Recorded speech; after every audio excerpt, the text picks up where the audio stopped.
বিরুদ্ধে, নবীর বিরুদ্ধে, কুমুক্তিকারীদের বিরুদ্ধে আইন পাস করতে হবে। আমরা আজকে এই সমাবেশ থেকে জাতীয় সংসদের কাছে এবং প্রধানমন্ত্রীর কাছে আহ্বান জানাচ্ছি, অবিলম্বে এই দাবিগুলি বাস্তবায়ন করা হোক। ট্রান্সজেন্ডারের মতন জঘন্য বিদেশি কৃষি কালচার বাতিল করতে হবে এবং এগুলিকে আমদানি কঠোর হস্তে দমন করতে হবে।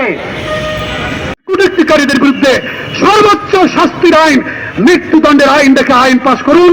আপনি ইতিহাসের পাতায় অমর হয়ে থাকবেন। তারেক রহমান 17 বছর পর নির্বাচিত হয়ে বাংলাদেশে এসেছেন। যদি এই আইন পাশ করতে পারেন, বাংলাদেশের মানুষ হাজার হাজার বছর পর্যন্ত আপনাকে স্মরণ করবে। ইতিহাসের পাতায় আপনি সংরক্ষণ লিখিত থাকবেন যদি নবীর কুটুক্তিকারীদের বিরুদ্ধে এই জাতীয় সংসদে আপনি আইন পাশ করেন।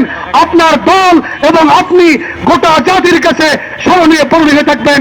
এই জন্য আগামী চলতি অধিবেশনে অন্য কোন আইন না, এই শাপলা বিপ্লব হল জুলাই বিপ্লবের উৎস। অতএব শাপলা বিপ্লবে যারা শহীদ হয়েছেন তাদের ক্ষতিপূরণ দিতে হবে। যারা আহত হয়েছে তাদের দ্রুত চিকিৎসার ব্যবস্থা এবং তাদের পুনর্বাসনের ব্যবস্থা করতে হবে। এবং এই শাপলা শহীদদের যারা হত্যাকাণ্ডের সাথে জড়িত, প্রশাসনের লোক এবং দলীয় ক্যাডাররা যারা জড়িত, তাদের বিচার করতে হবে। এই বিচারকে ত্বরান্বিত করতে হবে। ইতিমধ্যে প্রকাশ পেয়েছে শাপলা চত্বরে প্রায় 32 জন শহীদ হয়েছিল, সারা দেশের বিভিন্ন স্পটে শহীদ হয়েছিল এবং 6 মে মাদারীনগরে 8 জন হেফাজতের কর্মী শহীদ হয়েছিল। এইরকম 300 কর্মী শহীদ হয়েছিল।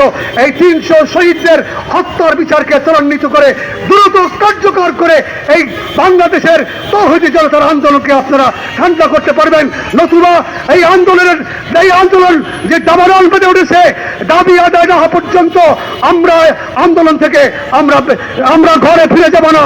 আমাদের দাবি আদায় না পর্যন্ত আমরা রাজপথে থাকবো। পর্যায়ক্রমে আমাদের কর্মসূচি ইনশাআল্লাহ চলতে থাকবে।